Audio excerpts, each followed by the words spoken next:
This video is going to be for a whole of like 5 people, but fuck it, we ball. So I was doing some research into Jughead Jones of Archie Comics fame for absolutely no reason at all. And one of the things I was looking into was specifically his whoopee cap. His like gray crown thing that he wears. If you've only ever watched Riverdale, first of all, fuck you. Sorry, that's my deep-seated resentment towards Riverdale. What I meant to say was fuck you. Jughead does not wear a beanie, okay? He wears a whoopee cap. While his hat was technically called a beanie, it's mostly because the term beanie used to just mean brimless hat. And a whoopee cap was just a fedora with the brim turned up and cut off. Mechanics used to wear it, and then those mechanics used to hand those hats down to their kids, and their kids would decorate them and cut them into looking like crowns and such. Hence, Jughead crown. Archie's been around a long fucking time. Anyway, specifically what I was looking into is if the whoopee cap that he wears would be considered alternative or like countercultural clothing. I wanted to see if Jughead had always been characterized as being an alt character, because it's pretty common in modern interpretations to give him a sort of alt clothing style. Cut-off denim vests,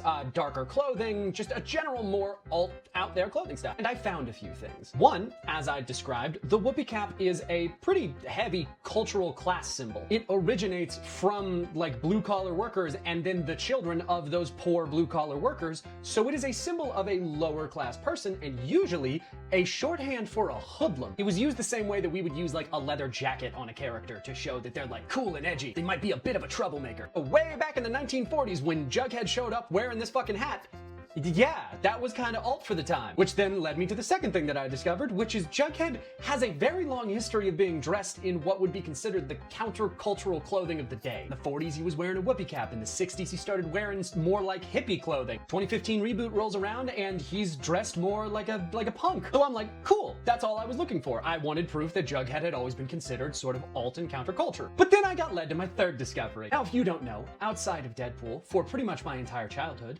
Jughead was my favorite comic book character. Archie comics were the first comics I ever seriously collected, and Jughead was my favorite of those characters. And while I might be rocking a lion's mane today, I did not always look like that. So imagine my surprise when in my research I find this. How is this the first I fucking hear about this? What do you mean Jughead used to have a fucking mohawk? What do you mean he had that for a considerable amount of time? You're telling me when my punk ass was dressing as Jughead for Halloween well into my teen years, I was being fucking comic accurate? I thought I had to justify it. Why didn't anybody tell me about this? I thought you were my friend.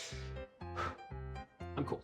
Lesson of the day is this. Jughead has always been alt. Class politics and pop culture go hand in hand. We should bring back whoopee caps as a legitimate form of headwear. And Riverdale is a flaming pile of garbage. Come see me at NocoCon this weekend.